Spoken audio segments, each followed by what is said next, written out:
Assalamualaikum warahmatullahi wabarakatuh. Salam, selamat sore, salam sejahtera bagi kita sekalian. Om Swastiastu, Namo Buddhaya, salam kebajikan. Rekan-rekan media dan seluruh masyarakat Indonesia. Pada sore hari ini, saya akan menyampaikan penjelasan terkait beberapa pemberitaan yang berkembang di beberapa media massa mengenai Jaksa Agung sebut korupsi di bawah 50 juta cukup dikembalikan kerugian negara. Melalui siaran pers ini, Pusat Penerangan Hukum Kejaksaan Agung menyampaikan beberapa hal sebagai berikut. Yang pertama, kami ingin menyampaikan bahwa pada rapat kerja dengan Komisi 3 DPR RI pada Senin 17 Januari 2022, beberapa anggota Komisi 3 DPR RI memberikan pertanyaan kepada Bapak Jaksa Agung Republik Indonesia.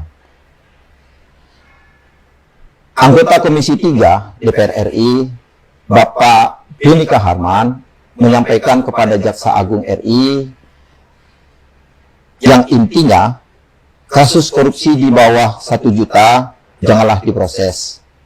Tapi sampai saat ini, kami dapat data banyak kasus korupsi di bawah 1 juta masih diproses.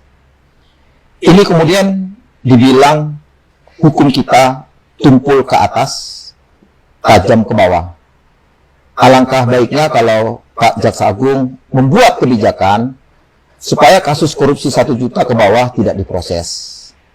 Lebih baik proses kasus besar daripada kasus kecil.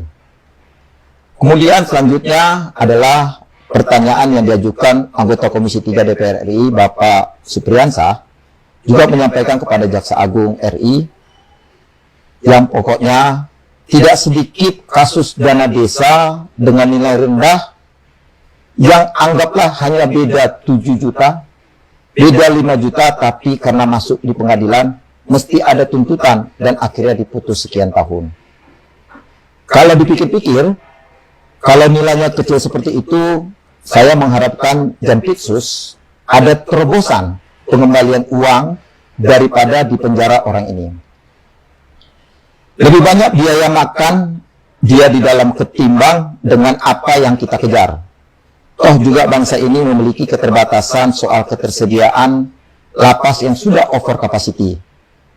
Luar biasa kalau kita paksa masuk tapi nilainya rendah. Apa ada solusi atau memang kita harus lurus tegak memenjarakan orang meskipun nilainya cukup kecil? Atas kedua pertanyaan tersebut, Bapak Jaksa Agung Republik Indonesia pada rapat kerja hari Kamis tanggal 27 Januari 2022 memberikan penjelasan bahwa terhadap perkara-perkara dana desa yang kerugiannya tidak terlalu besar dan perbuatan tersebut tidak dilakukan secara terus-menerus atau keep going, maka dihimbau untuk diselesaikan secara administratif dengan cara mengembalikan kerugian tersebut, dan terhadap pelaku dilakukan pembinaan melalui inspektorat untuk tidak mengulangi perbuatannya. Selanjutnya, Bapak Jaksa Agung menjelaskan juga terkait perkara korupsi dengan nilai kerugian keuangan 1 juta rupiah. Sesuai data yang kami terima oleh Kejaksaan, terdapat satu penyidikan yang dilakukan oleh Polresta Pontianak dalam perkara pungutan liar atau pungli yang melibatkan seorang wasit dengan nilai Rp2.200.000. Dan saat ini perkara tersebut masih dalam tahap pra penuntutan di Kejaksaan Negeri Pontianak. Perkara tersebut tidaklah berkaitan dengan kerugian keuangan negara, namun terkait dengan upaya pemberantasan pungutan liar atau saber pungli. Oleh karenanya, penanganannya diharapkan dilakukan secara profesional dengan memperhatikan hati nurani dan atau menggunakan instrumen lain selain undang-undang tidak pidana korupsi. Sedangkan untuk perkara tipikor yang berkaitan dengan kerugian keuangan negara, Kejaksaan Agung telah memberikan himbauan kepada jajarannya untuk tindak pidana korupsi yang kerugian keuangan negaranya di bawah 50 juta rupiah untuk diselesaikan dengan cara pengembalian kerugian keuangan negara sebagai upaya pelaksanaan proses hukum secara cepat, sederhana, dan biaya ringan. Demikian pernyataan yang disampaikan jawaban Bapak Jaksa Agung di saat Komisi 3 DPR. Adapun penjelasan di atas merupakan respon Bapak Jaksa Agung Republik Indonesia dan himbauan yang sifatnya umum untuk menjadi pemikiran bersama dan diperoleh solusi yang tepat dalam penindakan tindak pidana korupsi yang menyentuh baik pelaku dan masyarakat di level akar rumput, yang secara umum dilakukan karena ketidaktahuan atau tidak ada kesengajaan untuk menggarong uang negara, dan nilai kerugian negaranya pun relatif kecil. Seperti misalnya, seorang kepala desa tanpa pelatihan tentang bagaimana cara pengelolaan dan pertanggungjawaban keuangan negara. Ia harus mengelola dana desa senilai 1 miliar untuk pembangunan desanya. Hal ini tentunya akan melukai keadilan masyarakat apabila dilakukan penindakan tindak pidana korupsi, padahal hanya sifatnya kesalahan administrasi, atau misalnya kelebihan membayar kepada para tukang atau pembantu tukang dalam pelaksanaan pembangunan di desanya, dan nilainya relatif kecil, serta kepala desa tersebut sama sekali tidak menikmati uang-uang tersebut. Contoh lainnya, seorang bendahara gaji membuat nilai gaji yang lebih besar dari yang seharusnya diterima oleh beberapa pegawai di suatu instansi pemerintah. Ini pun suatu maladministrasi yang akan melukai keadilan masyarakat jika kasus-kasus tersebut ditangani dengan menggunakan instrumen Undang-Undang Tindak Pidana Korupsi. Oleh karena itu, Bapak Jaksa Agung Republik Indonesia menghimbau untuk menjadikan atau dijadikan renungan bersama bahwa penegakan hukum tindak pidana korupsi pun harus mengutamakan nilai keadilan yang substantif selain kemanfaatan hukum dan kepastian hukum. Upaya preventif pendampingan dan pembinaan terhadap kepala desa oleh jajaran kejaksaan atau inspektorat baik kabupaten kota menjadi hal yang sangat penting dan prioritas. Selain itu, upaya penyadaran kepada pelaku untuk secara sukarela mengembalikan kerugian keuangan negara yang timbul akibat perbuatannya merupakan hal-hal yang meringankan apabila pengembalian kerugian keuangan negara dilakukan pada tahap penyidikan, penuntutan, atau pemeriksaan di persidangan.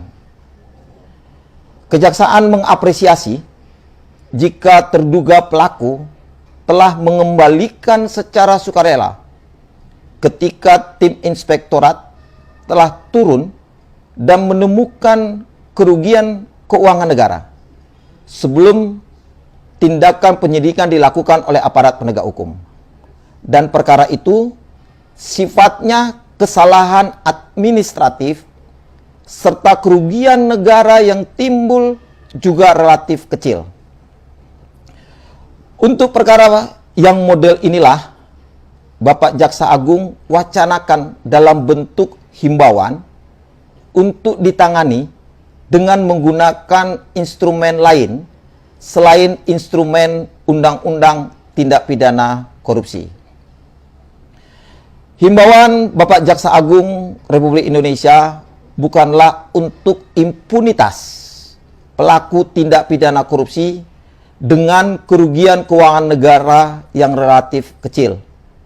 Tetapi wacana itu dibuka untuk dibahas ke publik agar penindakan tindak pidana korupsi pun berdasarkan pemikiran yang jernih atas hakikat penegakan hukum itu sendiri, yaitu pemulihan pada keadaan semula.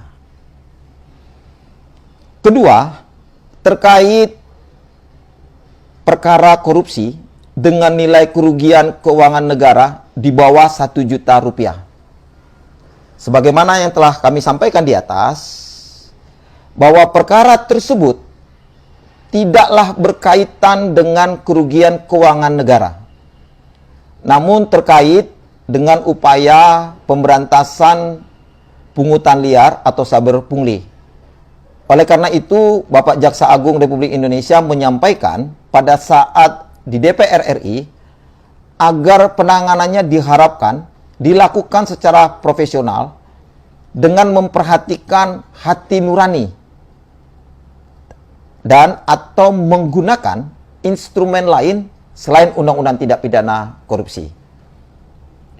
Selanjutnya, Bapak Jaksa Agung RI juga menyampaikan untuk perkara tindak pidana korupsi yang berkaitan dengan kerugian keuangan negara, Kejaksaan Agung telah memberikan himbauan kepada jajarannya untuk tindak pidana korupsi yang kerugian keuangan negara di bawah 50 juta rupiah agar diselesaikan dengan cara pengembalian kerugian keuangan negara sebagai upaya pelaksanaan proses hukum secara cepat, sederhana, dan biaya ringan. Sedangkan pandangan terkait analisis nilai ekonomi dalam tindak pidana korupsi juga perlu menjadi perhatian aparat penegak hukum, di mana dapat dibayangkan korupsi 50 juta harus ditangani oleh aparat penegak hukum, baik itu dari tahap penyidikan sampai dengan eksekusi, dengan biaya operasional penanganan perkara yang dikeluarkan oleh negara bisa melebihi dari 50 juta dari kerugian yang ditimbulkan tersebut. Hal ini akan menjadi beban pemerintah seperti biaya makan, minum, dan sarana lainnya kepada terdakwa apabila terdakwa tersebut diproses sampai dengan eksekusi atau di lembaga pemasyarakatan. Artinya, analisis cost and benefit penanganan perkara tindak pidana korupsi juga penting menjadi pertimbangan dalam rangka mencapai nilai keadilan masyarakat dan nilai kemanfaatan hukum. Demikian kira-kira rekan-rekan sekalian, siaran pers kami sampaikan, di mana Bapak Jaksa Agung Republik Indonesia mengharapkan penjelasan ini tidak menjadi pemberitaan yang negatif atau penafsiran yang negatif di masyarakat.